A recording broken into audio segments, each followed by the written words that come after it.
Welcome back. It's time for the Inquire and Inspire. Today we're pleased to have two dynamic teachers who make a difference in their classrooms every day. First, Rebecka Peterson is a high school math teacher at Union High School in Tulsa, Oklahoma, and the 2023 National Teacher of the Year. As the Oklahoma Teacher of the Year, Rebecka traveled to the state's 77 counties and interviewed teachers making a difference in the classroom. Those interviews are posted on YouTube to give teachers the recognition they deserve. Rebecka will be joined by Lachanda Garrison, the 2021 Department of Defense Education Activity State Teacher of the Year. Lachanda teaches second grade at Bahrain Elementary School in Manama, Bahrain. She has been a mathematics instructional coach for early elementary school teachers. Lachanda was recently selected as one of the 16 teachers to be an Albert Einstein Distinguished Educator Fellow. Over the next year, she will work in a federal agency to bring a teacher's perspective to the agency's work. I'll turn it over to these two teachers to lead the conversation. Hello. Lachanda, can you hear me? I can. Can you hear me, Rebecka? I sure can. How are you? Yay. I am doing very well, thank you. How are you? I am good. I've got my "It's a Good Day for Math" t-shirt, so I am ready to go. I love it. It is a good day for math. I have a bunch of circles. There we go. It's math. I'm so happy to be here with you and to be here with everyone. Likewise. Where are you logging in from DC today? I am logging in from the heart of Washington, DC. How about you? Amazing. Yep, I am in Tulsa. Thank you, Jolie. And curious where everybody else is logging in from. Yes, please share in the chat. I know we have a little bit of a lag, so we will hold tight here. We need some like elevator music. We do. And Rebecka, I think you're going to have to help us with the chat today. Yeah, I am. Thank you so much. Teamwork makes the dream work. That's right. That's right.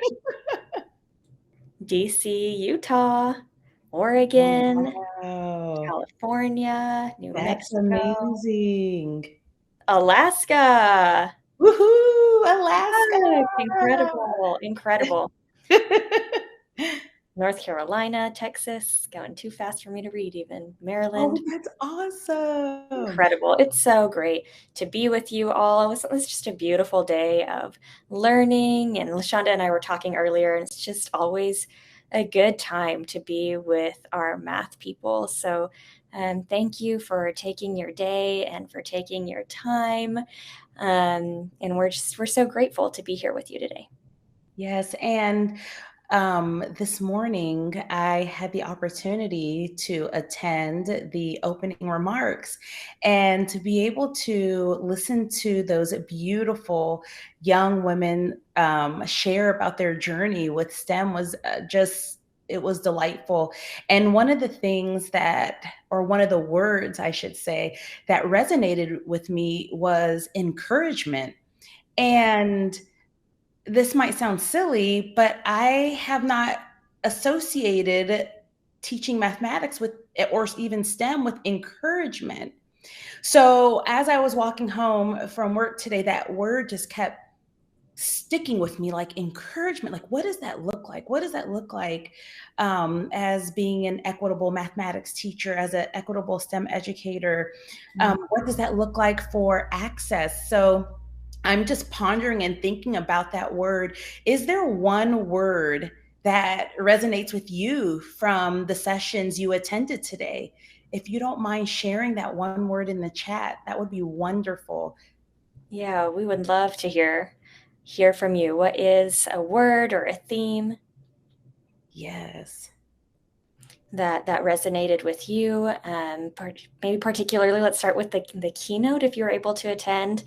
I know the deputy secretary said this word a lot, but just belonging, belonging in a math class. And I think that's something that is so dear to all our hearts. But I wonder, maybe in addition to your word or your theme from the keynote, what does it look like to belong in a math classroom? What does it sound like? What does it feel like?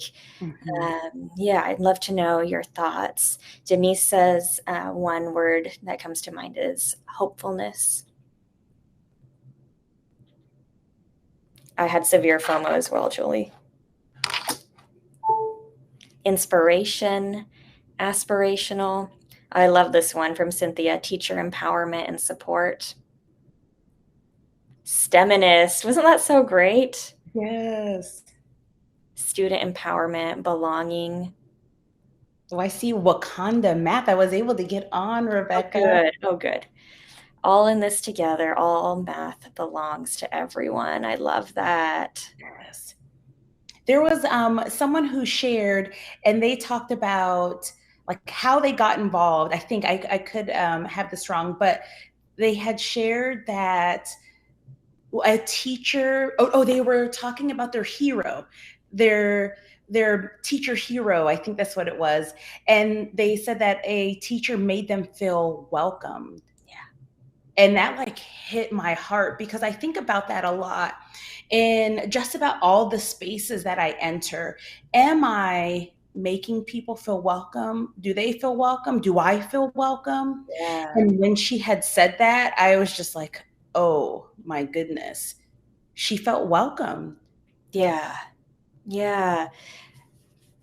Listening to the young ladies was, I think, so powerful and really kind of brought me back. And I'm just thinking, yes, we still have a long ways to go, I think, in finding more representation for women in STEM, but also thinking about how far we've come and seeing those young ladies there just really inspired me and gave me so much hope.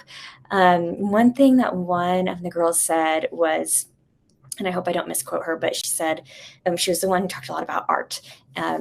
Olive, I think, she said, I look at how to find the intersections between STEM and art. For example, when I code, I think about like, how can I make this code more beautiful? And it just gave me goosebumps, because I think as mathematicians, we see like the beauty of math, right? And when our students find that beauty as well, I mean, it gave me such joy. And so I wonder what are people's thoughts on that as well. How do we really find that intersection for our students, and how can we help our students find the beauty in mathematics? I'm glad, Rebecka, that you brought up that intersection, because, and especially doing a STEM fellowship that I'm doing right now, oftentimes there are a lot of science, they'll label themselves kind of like science people. And then I'm the math person, but I'm also a math person to young people.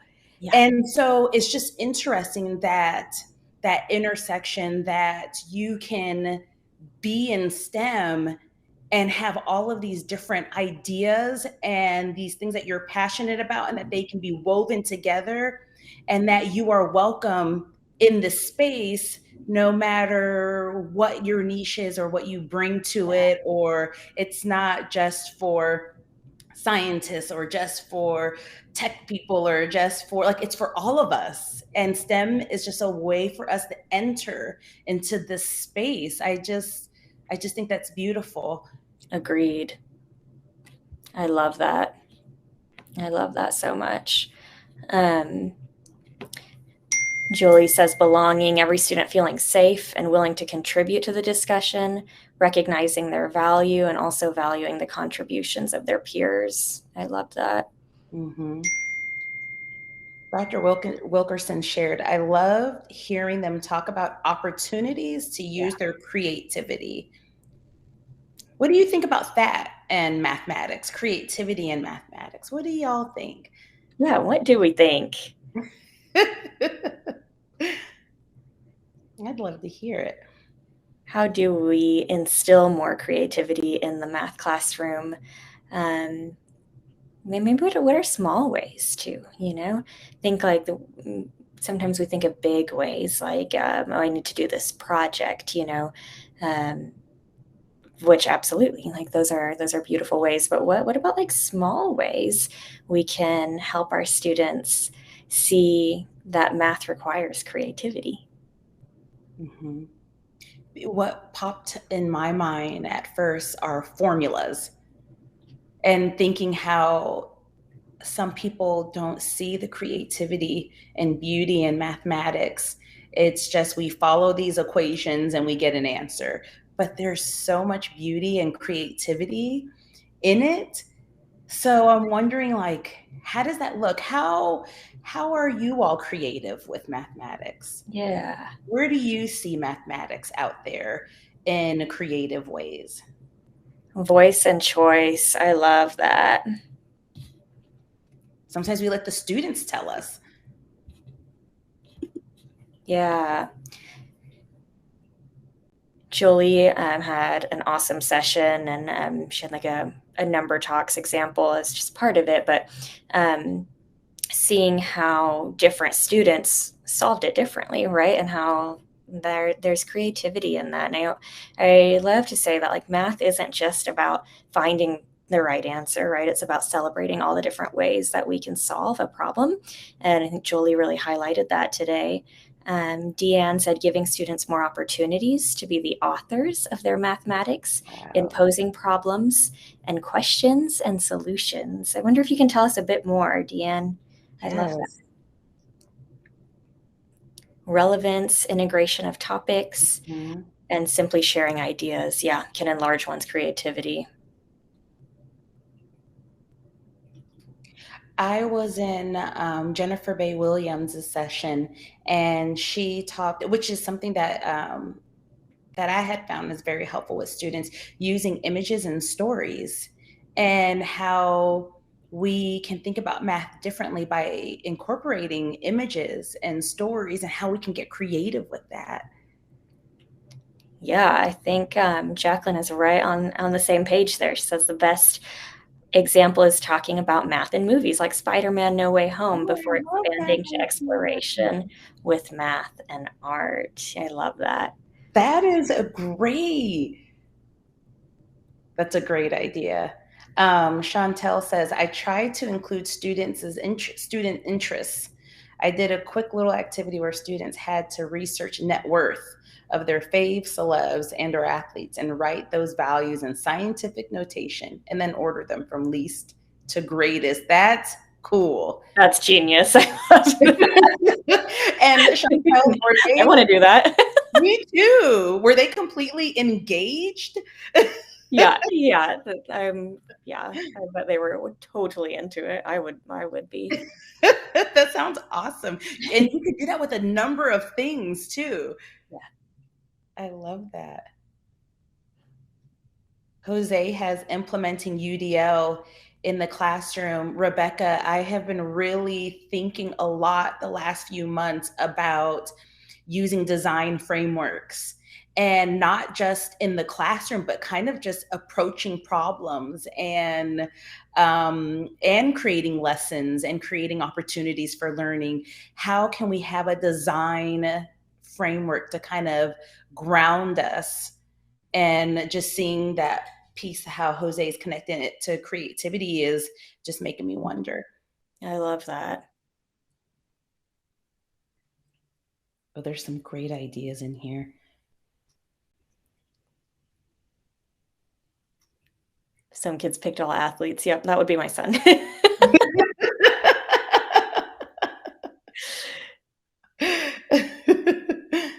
Oh, when I taught geometry and worked with exploring spirals, students researched spirals and then tie-dyed shirts with them and explored the math. I love it. Brenda talked about when she was teaching geometry and how she had students create their own kites. Oh, how fun. Yeah. All these ways.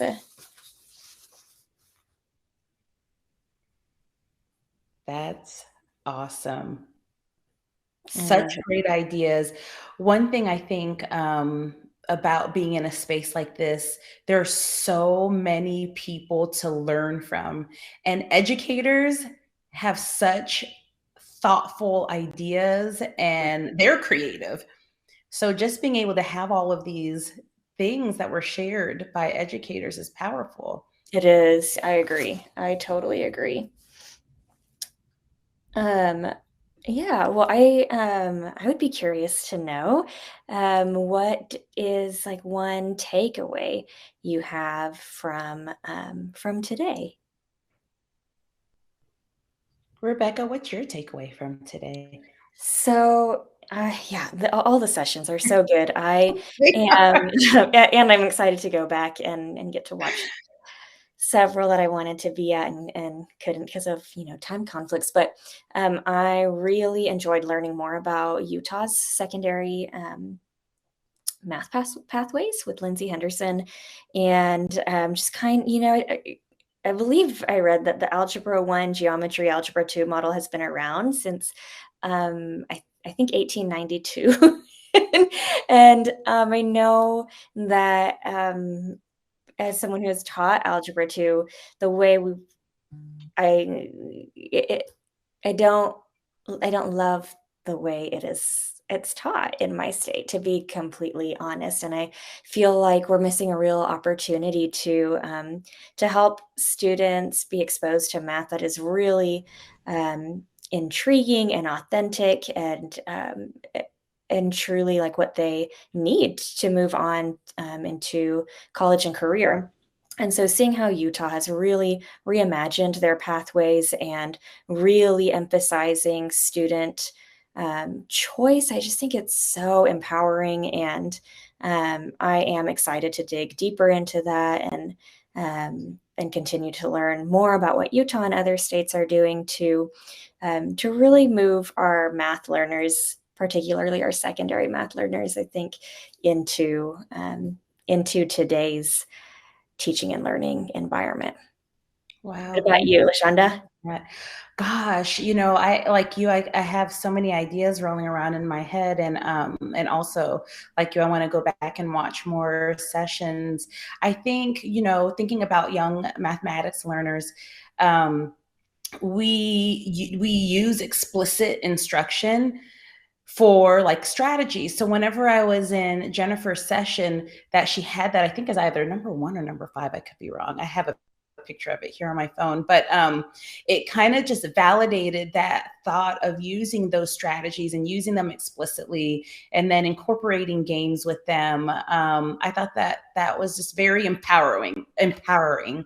And then also when Dr. Goroff talked about theorems for algebra and geometry belong to everyone.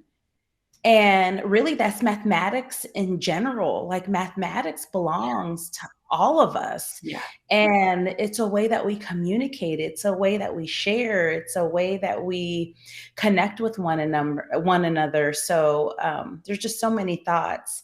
But we have some great thoughts in the chat, Rebecka. Yeah. Do you want to share Yeah. some of them? Well, yes, and I would again love to hear your takeaways as well. This one is from Christopher directly to kind of what you were saying.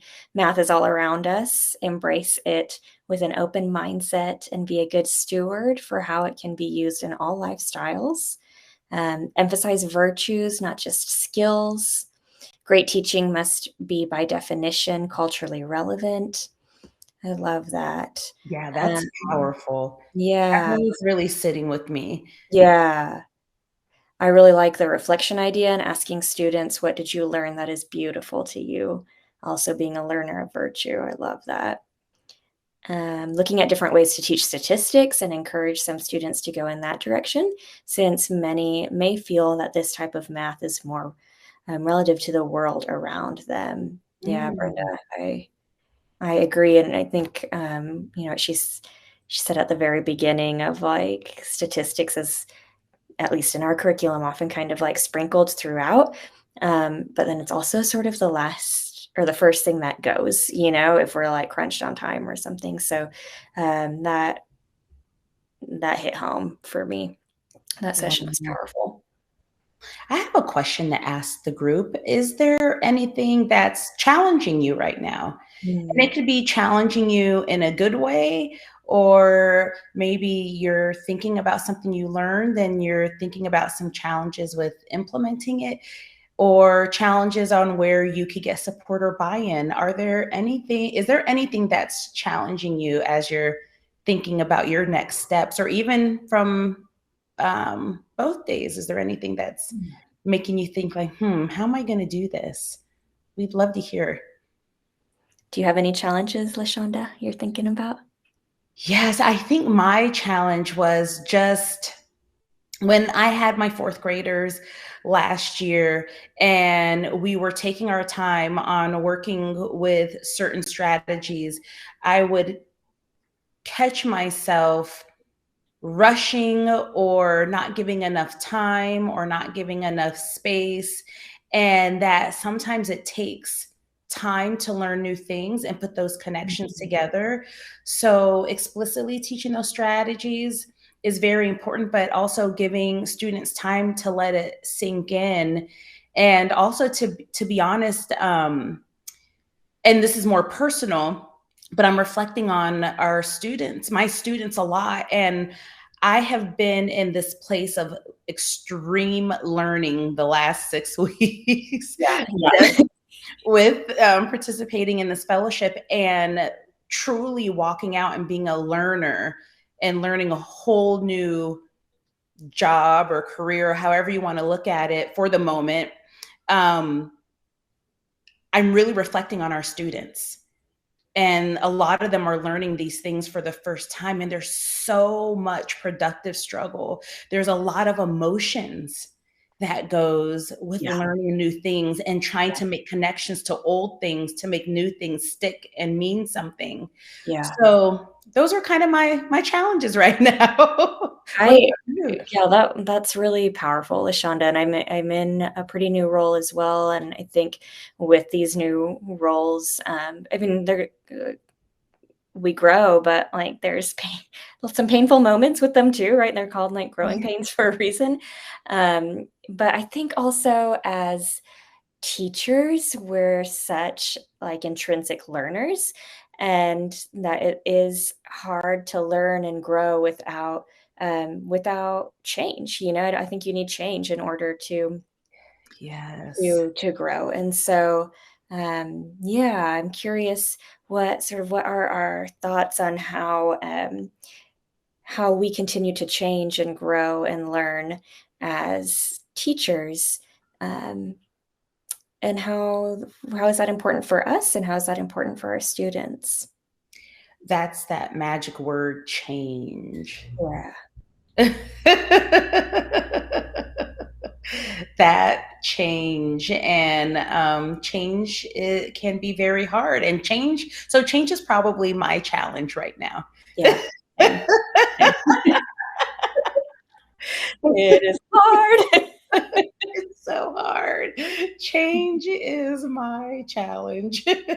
But you said it so well that, you know, like that also helps us connect with our students. Like if you've never struggled in mathematics, which I think we all have, but you know, we need to struggle ourselves in math, in life, to build that empathy with our students and be able to connect.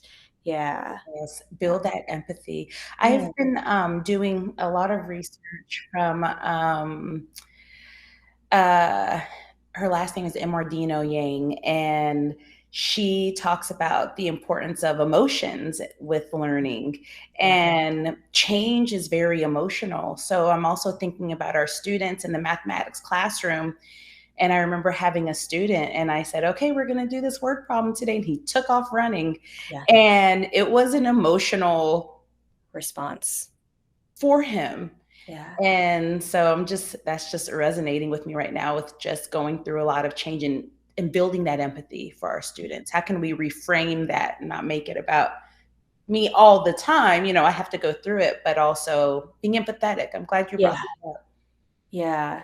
Yeah, it's those human connections, right? Like, yeah. And we So, have some, let's see, Dr. Wilkerson says, change helps us grow and to keep learning. Yeah, I'd have to agree with you. And Jolie says, I am with you, Lachanda. We are not alone. we are not alone. We are not alone. So I wonder, like what sort of like maybe math thoughts are still lingering, or do you have questions? Oh, that reminds me. I think at the very beginning, maybe I saw a question Did you? Okay. about accessing resources after the conference is over. Oh. Yes, like I logged in and went to the agenda from last week, and you're able to see all of the sessions that were recorded. And then towards the bottom, there's a resources tab if you're looking for handouts from the sessions. But yeah, you just log back in here, and yeah, you can already see the sessions from last week, so you can access those already, which is just wonderful. Brenda says, with the introduction of AI, I fear all the changes that will happen in teaching. Yes, it's so interesting. Last Tuesday, I was listening to this session, but before that, I was pinging between two hearings on Capitol Hill, and they were both about AI. And then I come to this session, and then another educator talks about AI. And y'all, AI and the conversation of AI is everywhere. I mean, this morning I was Everywhere. at an NSF presentation, and all of these people were there showing how AI could be used for educators and in educational spaces. And it's interesting, Brenda, what is that going to look like for us as educators? Just really reflecting on it, because everyone's talking about it. What is that going to look like, sound like, and feel like for us, and especially thinking about mathematics? Yeah, I'd be really curious to hear your thoughts. I do think, though, like as math teachers, maybe we have a little bit of a leg up, because we've sort of been dealing with AI for quite a while, right? Like students have been able to take like a photo of their problem, and an app can solve that problem for them. And I think that's pushed us, right, to be even more creative in the classroom, and to really like harness the power of technology. Yeah, Julie says maybe AI will support our shift from skills to reasoning, critiquing, and thinking. I could not agree more. Mm-hmm.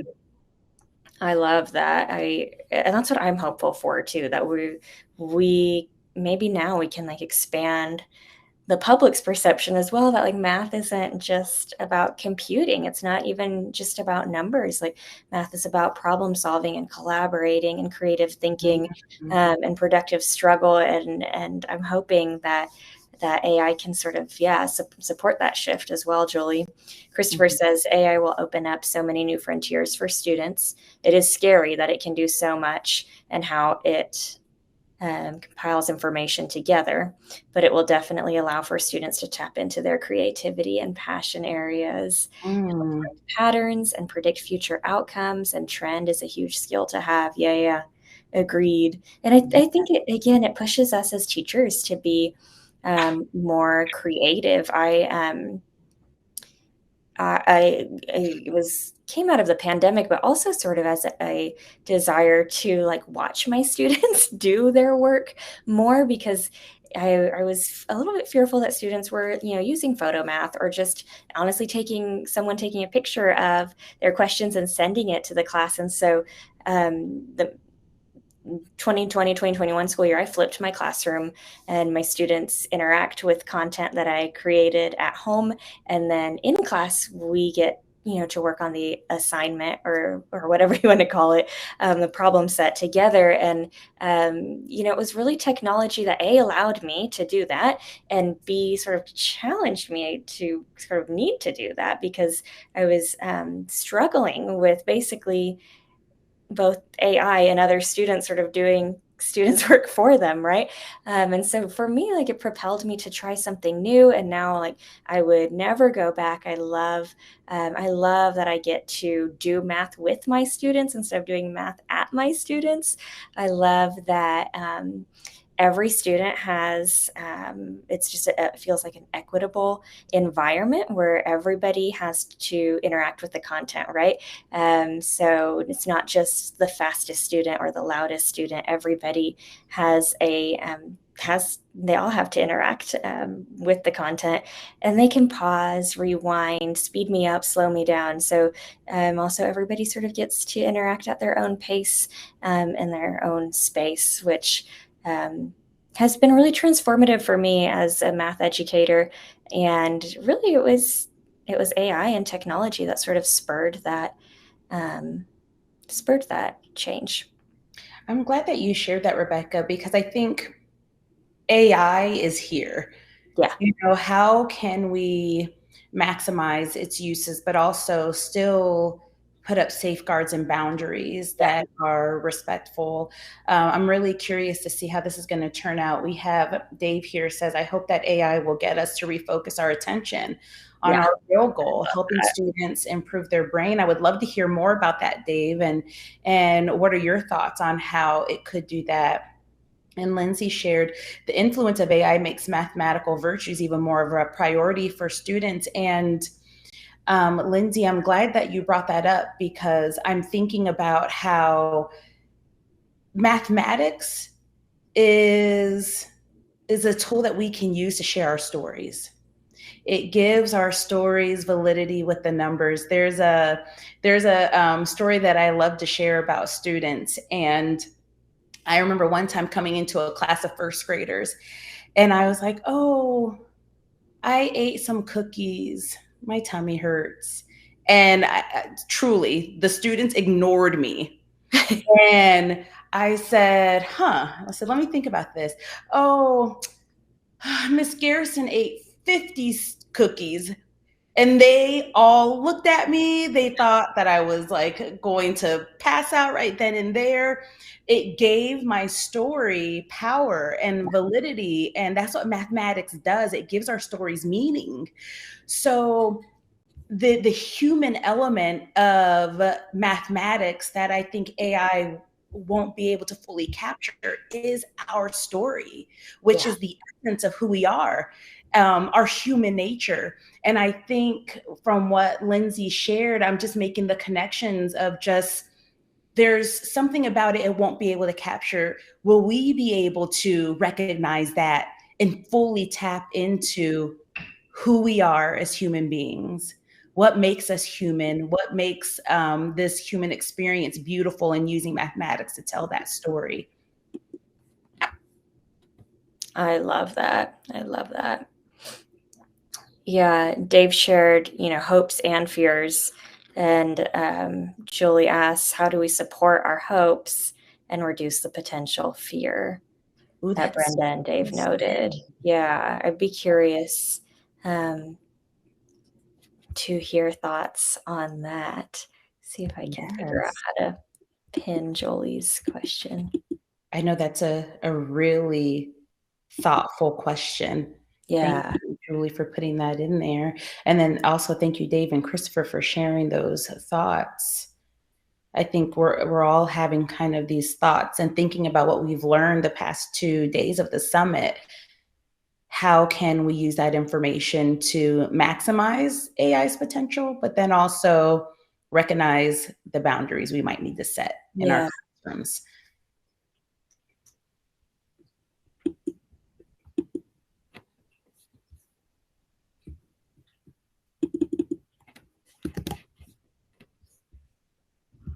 Christopher says, by modeling the use of mathematics in a safe environment and demonstrating how math can impact our lives in so many ways. Yes. I love that. Yeah. Spot on. Mm-hmm. I think one of the key words in there is that modeling. Yeah. How do we model it, create safe environments, and then demonstrate math? Like, that's just a really good statement there. I think I need to take a picture of that. Yeah. Changing our view of assessment can help us avoid the fears and get more toward the hope. Yeah. I taught just one section of of virtual calculus during I call it the pandemic year. And I thought, man, how am I gonna like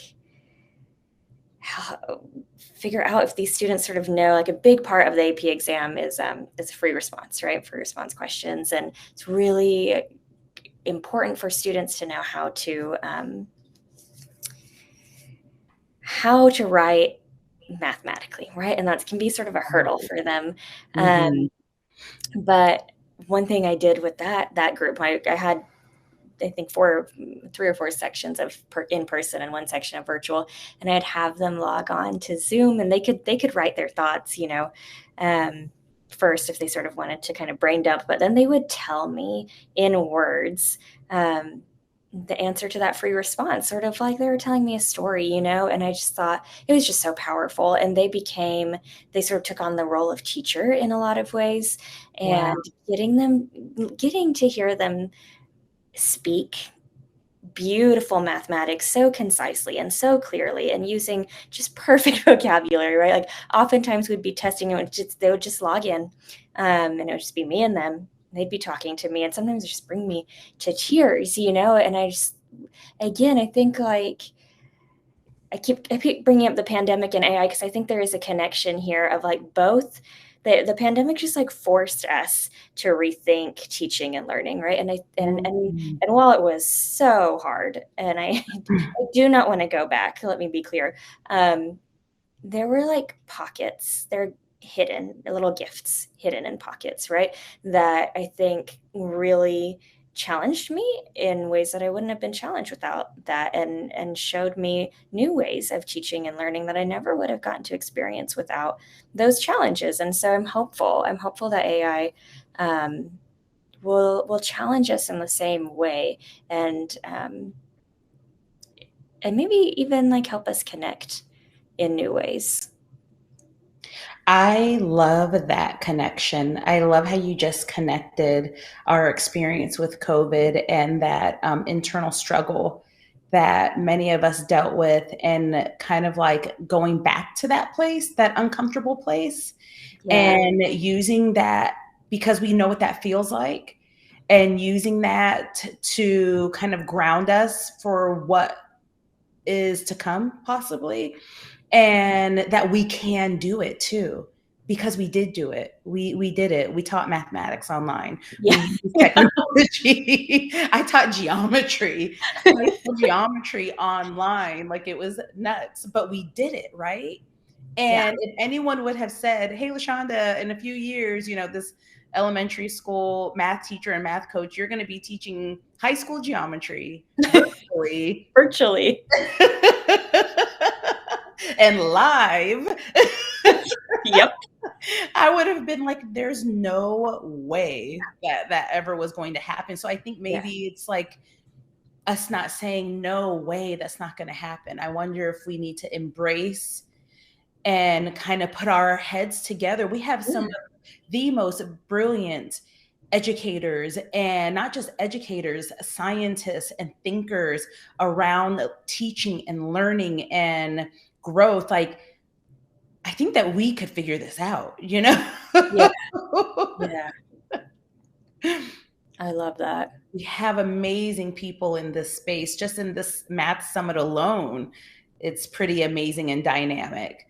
Yeah, 100%. 100%. It's been so inspiring to see just the commitment around the country to equity and access for mathematics education. Yes, and I'm all here for it. I know you are too. Yeah. So, thinking about the last 2 days of the summit and also anticipating our last day next week, what is it that you need to implement something that you've learned over the last couple of days? And it could be anything from support from administrators or just working with colleagues. What is something that you would like to implement, and or what do you need to do it? We would love to hear what your thoughts are on what you're going to be implementing in your own classrooms. Yeah, I would love to know, or with teachers as you're supporting teachers, um, or at the state or district level. We'd love to hear your thoughts. Do you have any thoughts along those lines, Lachanda? Gosh, implementing. I might have to get back to you. I'm like thinking about The day is I can like feel my brain being like, I know, I'm like, I might have to look. We're gonna be pivoting this one back to each other. you see what I did there? I know, I love it. And I'm trying to think about it in this new role too for this short amount of time. Like, what is it that I can implement? I think where I'm at right now, it's how can I implement just being an advocate for mathematics and mathematics learning in a different way, and using the places and spaces that I'm at to encourage the importance of mathematics. It's so interesting, Rebecka. A few months ago, we were doing interviews, and we ended up seeing a politician, and they were like, oh, who are you guys? And we're like, oh, we're STEM teachers and we teach mathematics or whatever. And they were like, oh, like, I do not want anything to do with that. And it made me think, like, I wonder in the space how many people would kind of make that face whenever you say, oh, I teach mathematics and I love it and it's powerful and it could change lives. But how many people would say, I'm not a math person? And so I'm like, okay, how can we spread that joy, that mathematical joy in the spaces we're at, and advocate just in this new space and time? Yeah, that's actually a question I've been pondering a lot as well. I think that like as a state teacher of the year, we're told like you were the ambassador for teaching, right? Yes. And I thought, man, that's like a lot of pressure to put on one person. And the more I think about that title, it's like, aren't we all ambassadors for teaching? And I think that, like you said, the joy in our work is so important. I think that how we approach our work, literally how we open our classroom door, like the intention with which we work is so important. And I think that how we talk about our profession matters deeply. I think kind of confronting those initial reactions of like, oh God, I'd never want to do that. Like, if we're ambassadors of teaching, we sort of need to confront those initial feelings, right? And so I think how we talk about our work matters. I think how we talk about our students matters. How we talk about our content matters.